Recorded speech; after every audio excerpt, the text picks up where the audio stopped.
Is JP Morgan the best run bank in the world, and is this one headed north of its all-time highs over $170 per share? We'll take a look into that and more in today's video. Hey guys, hope you're doing well out there. Today we are taking a look at JP Morgan, ticker symbol JPM. This one just reported its Q2 numbers after the close today, and although not much of a reaction by the market, this one has moved up over 38% over the last year and has seen nice 10% appreciation over the last year to date. It does have a massive $435 billion market cap as of now, and so we'll take a look into if this has room to run. We'll dive into its earnings, its press release, take a look into some valuation for JP Morgan, and as always end off with its technical charts.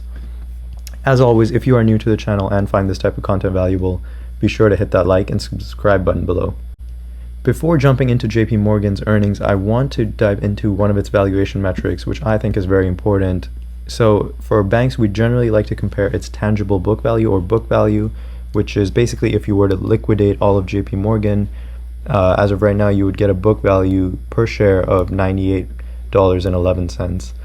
And if you take a look at JP Morgan historically, and generally with things like tangible book value or price to book, you like to compare it to itself. So rather than comparing a JP Morgan to a Citigroup or a Wells Fargo, you would want to compare it back to itself historically. And you can see right now JP Morgan is trading at a 1.6 times price to book value, which historically has been about where it's traded on average.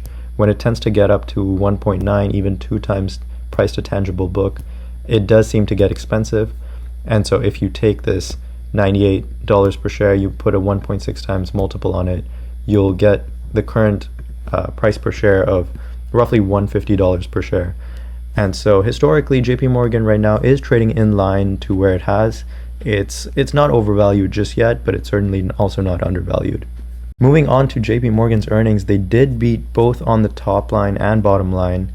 However, we can see that their bottom line was impacted by the acquisition of First Republic Bank, which is one of those regional banks that went under in Q1 2023 as a result of all those local bank closures and regional bank runs.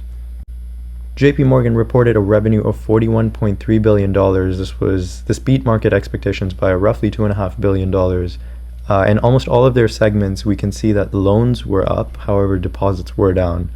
And so overall firm-wide, you can see average loans up 13%, however, deposits down 6%. In consumer banking, deposits were down 2%, while loans were up 19%. In corporate banking, we can see loans were up 23%, with deposits down 8%. And in asset wealth management, we can also see loans were up 1%, however, deposits were down 21%. In this most recent quarter, they did close their acquisition of First Republic Bank, which had a positive impact to their EPS. Excluding this acquisition, they posted an EPS of $4.37. Before jumping into JP Morgan's Q2 results, I do want to talk about the fact that they put more money aside for defaults amid the cost of living crisis. And so JP Morgan put aside $1.7 billion for credit losses in this most recent quarter, which marks a 54% increase from a year earlier. And so what these banks tend to do is they put aside these credit loss provisions in case consumers and corporations default on their home loans or auto loans or credit card payments. And so these banks tend to put aside this money in order to protect themselves from bank runs and credit defaulting. Taking a look at JP Morgan's firm-wide results, we see they posted a revenue number of $41.3 billion for their fiscal second quarter, up 34% from a year ago.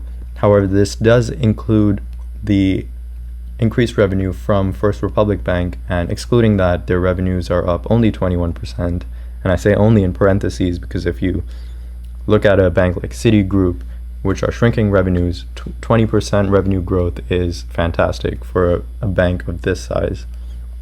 As they controlled their expenses, which only grew 11% year over year, we can see they put aside a ton more money for credit losses, which ballooned up to $2.9 billion. Their net income did increase 67% year over year, including First Republic, and 38% excluding First Republic. EPS came in at $4.75. up from $4.10 a quarter ago and $2.76 a year ago.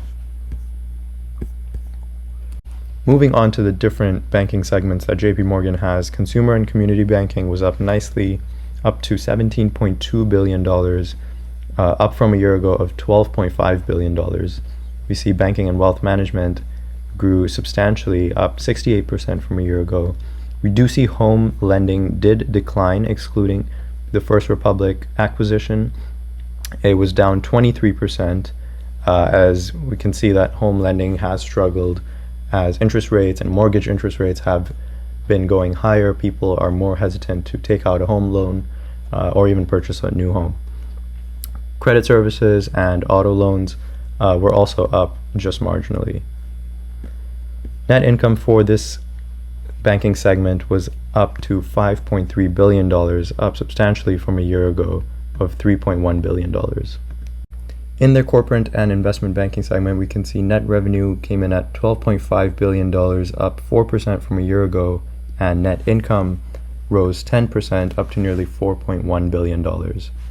In their commercial banking segment, we can see net revenues were up nicely, up 50% to nearly $4 billion, predominantly driven by higher deposit margins and offset by lower deposit fees. We can see they controlled their expenses, which only grew 12%, up to $1.3 billion. They did put aside a lot more money for credit losses. However, a large portion of this was a result of the First Republic acquisition that they carried onto their income statement. Their net income for their commercial banking segment was up to $1.2 billion, up 22% from a year ago. Similar numbers for asset and wealth management, which saw a nice revenue growth of 15%, up to $4.9 billion, and controlled interest expenses up to just $3.1 billion. We see their net income here grew by 22%, including First Republic, and 10% excluding the First Republic acquisition. Taking a look at Jamie Dimon, JP Morgan CEO's comments, he does see the US economy continuing to be resilient. He sees balance sheets are healthy, consumers are spending, however, a little more slowly. Labor markets have softened, however, job growth is strong. Consumers are slowly using up their cash buffers as core inflation has been stubbornly high. And so as these interest rates continue to be hiked up, inflation is coming down, which does help the average consumer. Fiscal deficits are large, and he does see the war in Ukraine as a continued headwind for the global economy. Now, Jamie Dimon is one of those people that have a tremendous outlook on the US economy just based on the position that he is in, leading one of the largest banks in the world. And so his words are important to pay attention to, as he can see not only the US economy, but the outlook for the global economy as well. Taking a look at JP Morgan from a technical perspective, we see this one is nearing its $150 per share mark, down roughly just 12% from its all-time highs. We took a look at this from its price to tangible book value, and it's trading roughly in line to where it has historically in that 1.5, 1.6 times price to tangible book. As long as they continue to increase their book value per share and their tangible book value per share, this one should see continued capital appreciation. In terms of a support level, I would say it has support near 120. I wouldn't be overly excited to pick up shares of JP Morgan in that 150 price dollar range, as it is sort of in line to moderately expensive.